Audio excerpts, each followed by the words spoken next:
Though there have been several Incredibles games and a pretty great Lego one, when I'm talking about a modern game, I'm thinking one that maintains the original style of the franchise. They don't necessarily have to make this game open world, and I actually think a way better decision would be to make a more linear game, like the Guardians of the Galaxy game. In terms of the gameplay, I would like to have all the characters be playable. You could have each level be playable by a specific character, and the level could really play to their strengths, just like how Dash had his Jesus moment in the first movie. You could also have stealth levels with Violet, just beat 'em ups with Mr. Incredible, and traversal and fighting levels like in the second movie with Elastigirl with the bike. And I also want a demon baby simulator with Jack Jack.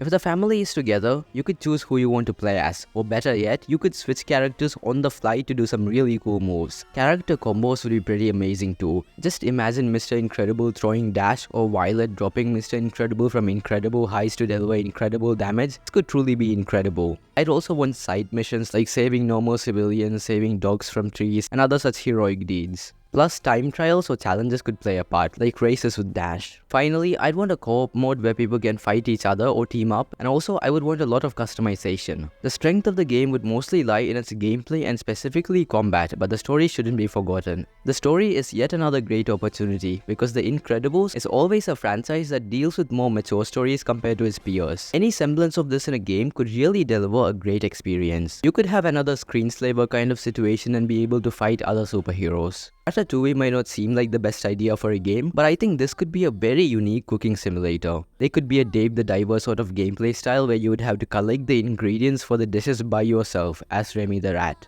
There would be some kind of mini open world with its hazards, puzzles and all that stuff, and you would have to use your rat abilities to go around the areas and get ingredients. You would have to collect cheese from a rat trap or steal milk from the milkman, but you would have to distract him first. There could even be a dog that you would have to avoid. There would be different qualities of food, and Remy's sniffing could be a good mechanic to figure stuff out and help in exploration. The whole open world area would be a sandbox puzzle area where you would have to figure out how to get the ingredients you need using Chef Gusteau's cookbook, titled All Individuals May Prepare Dishes. And then after collecting these ingredients, you would have a cooking simulator, but again you're controlling a rat. You would have to cut vegetables, manage multiple orders and more alone, maybe with the help of a few other rats. The question of why Linguini doesn't just buy the ingredients would arise, so let's just say that Linguini is dead in this game due to food poisoning and Remy is continuing this business on by himself. It's what Linguini would have wanted. There could also be a cook-off co-op or multiplayer mode where players have to race to make the best dishes while collecting the best ingredients. So a Ratatouille game would be a Dave the Diver-esque cooking simulator but 3D. The open world exploration would be like Hitman, with NPCs having routines you can take advantage of. There would also be a restaurant management aspect where you would have to keep up the reputation of the restaurant. Remy is a certified hustler. Due to Remy's hustling nature, he also has a YouTube channel on the side to gain extra income. My dream is to overtake his channel to take back the #1 position on YouTube. So please subscribe to me because I don't want to lose to this thing. Monsters Inc. by far has the most unique potential.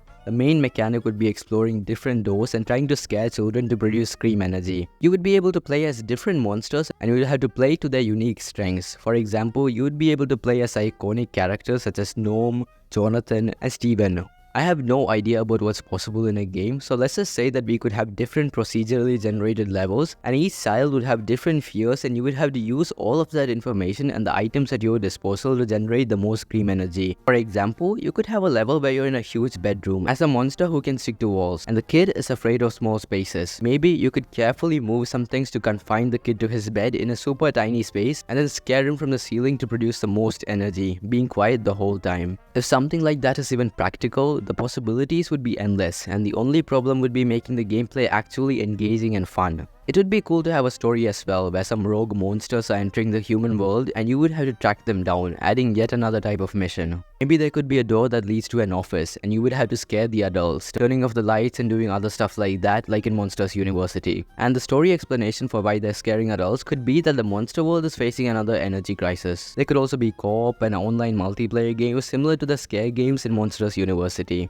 There are a lot of possibilities for all these games, and they do have licensed games which are of varying levels of quality. But this is just me fantasizing about all the possibilities, and I know most of this is impractical, but it's just fun to talk about. Remember to brush your teeth. Bye.